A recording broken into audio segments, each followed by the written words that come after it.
Dear students, हम पढ़ रहे हैं 14 लेसन यानी पाठ 14 सहनशीलता। तो सहनशीलता के लिए रचयिता कौन है? रामधारी सिंह दिनकर। तो इन्होंने ये कविता लिखी है।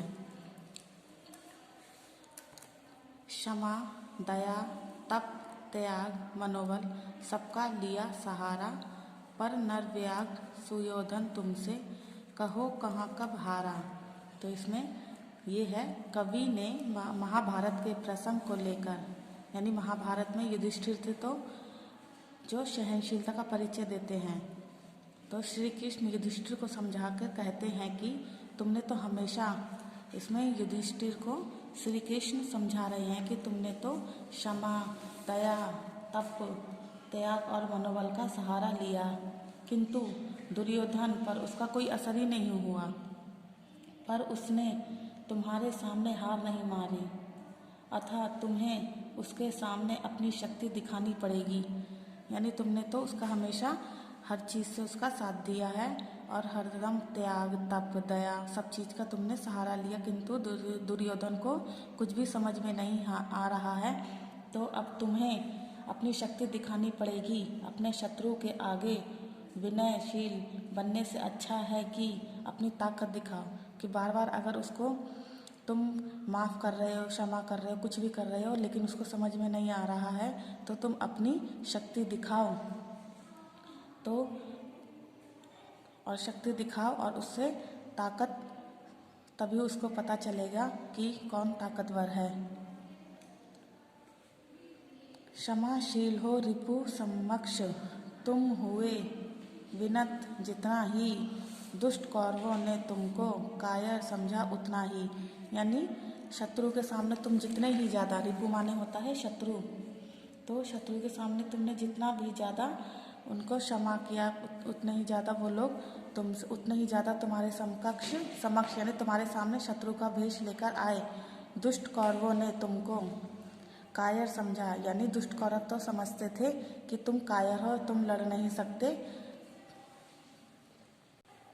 तो श्री कृष्ण उनको समझाते हैं और कहते हैं कि अगर विष वाला सर्प अगर तुम्हें छोड़ दे, अर्थात काटता नहीं है, तो हम कह सकते हैं कि तुम पर कृपा की गई है। यानी एक हम रास्ते से जा रहे हैं और एक विष वाला सांप मिलता है और वो तुमको छोड़ देता है, तो हम ये सोचते हैं कि उसने तो हमें छोड़ दिया और हमारी जान बच गई। लेकिन जो सांप विषहीन और दांतहीन है, यानी विषहीन और दांतहीन है, विषहीन यानी उसके अंदर जहर नहीं है और उसके अंदर दांत नहीं है, तो क्षमा के लिए कोई मोहताज नहीं होता। तो वो उसके अगर वो सामने निकल भी जाता है, अगर वो काट भी लेता है, तो वो उतना हमको नुकसान नहीं दे सकता है जितना हमें विष वाला सांप दे सकता है।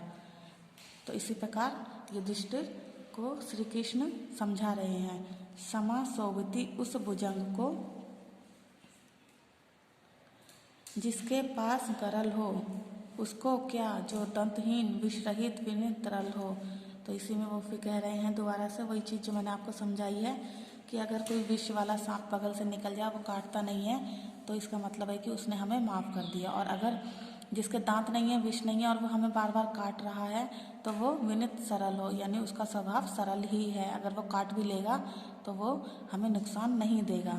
3 दिवस तक पथ मांगते रघुपति सिंधु किनारे, बैठे पढ़ते रहे छंद अनुनय के प्यारे प्यारे। 3 दिवस तक पथ मांगते रघुपति सिंधु किनारे, बैठे बैठे पढ़ते रहे छंद अनुनय के प्यारे प्यारे। यानी 3 दिन तक पथ मांग रहे हैं। कौन? रघुपति सिंधु किनारे। सिंधु किनारे यानी जब वह सिंधु, रघुपति यानी राम है, जो सिंधु नदी के किनारे 3 दिन तक रास्ता मांगते रहे और छंद वगैरह जो पढ़ते रहे, अच्छे अच्छे छंद पढ़ते रहे कि हमें ये सिंधु नदी किनारा दे दे। उत्तर में जब एक नांद भी उठा नहीं सागर से, उठी अधीर धधक पुरुष की आग राम के शर से। और जब उत्तर में एक नांद भी यानी नदी में एक भी लहर नहीं उठी, वो वहाँ पर बैठे बैठे क्या कर रहे थे? पढ़ रहे थे छंद वगैरह। लेकिन उनके पढ़ने का कोई, उन्हें बहुत ज़्यादा फिर उसके बाद उन्हें गुस्सा आ गई। धधक पुरुष की यानी उनके अंदर आग निकलने लगी, यानी उन्हें बहुत गुस्सा आ गई राम के शर से, यानी राम के शरीर में बहुत ज़्यादा गुस्सा आ गया। तो सिंधु देह धर त्राही त्राही करता आग्रह शरण में, चरण पूज दास्ता ग्रहण की, बांधा मूढ़ बंधन में। तो कह रहे हैं कि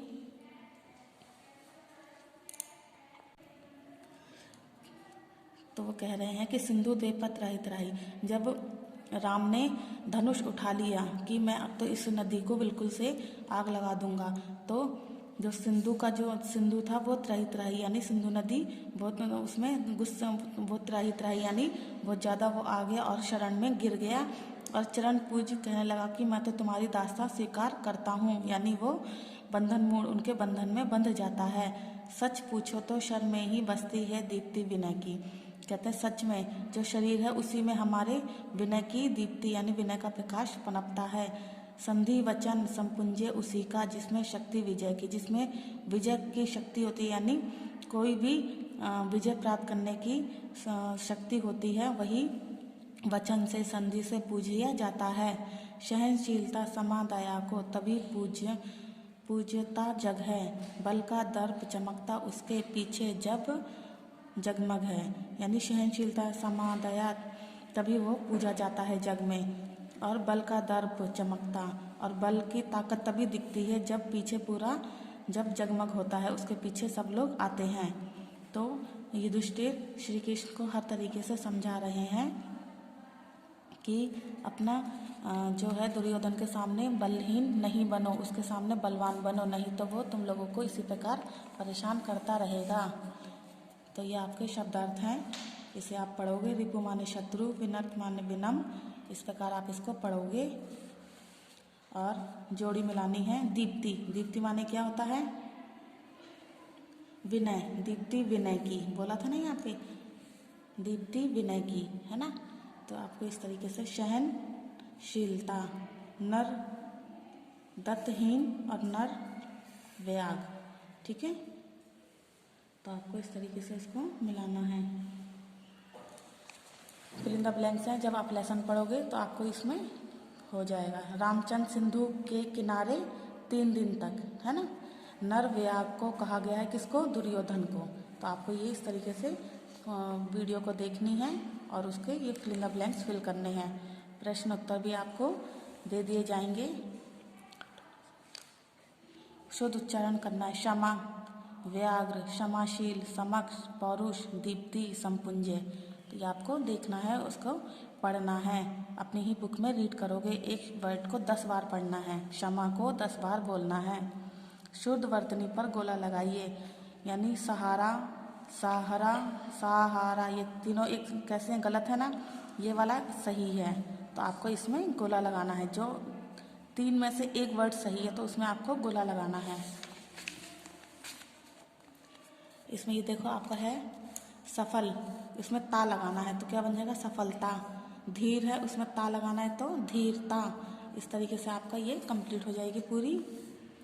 अब पढ़ना 5, इसमें चंद्र बिंदी लगी है, इसमें अंग की बिंदी लगी है, ठीक है। तो 5 और ये पंच, हंस, हस, ये है हस, ये है हंस। तो उपयुक्त 5 और हंस में, हस में चंद्र बिंदु यानी चांद की बिंदी लगी है, इन्हें अनुनासिक ध्वनि कहते हैं। तो जो चंद्र बिंदी वाले जितने भी वर्ड होते हैं उन्हें अनुनासिक स्वर कहते हैं। पंच और हंस शब्द में बिंदु का प्रयोग हुआ है, इन्हें अनुस्वार कहते हैं क्योंकि ये नाक से निकल, अनुस्वार, हंस इसी कहते हैं। अब है अनुस्वर और अनुनासिकता वाले शब्दों को छाटिए। तो जो चंद्र बिंदी वाले शब्द हैं वो एक साइड आ जाएंगे, जैसे कहाँ, और ये बिंदी वाले भुजंग, तो आपका ये अलग आ जाएगा। तो आपको चंद्र बिंदी वाले एक साइड करने हैं और अंग की बिंदी वाले अलग करने हैं। यह आपके दिए गए शब्दों के पर्यायवाची शब्द लिखिए। भुजंग, भुजंग का पर्यायवाची क्या है? ये आपको भुजंग का पर्यायवाची है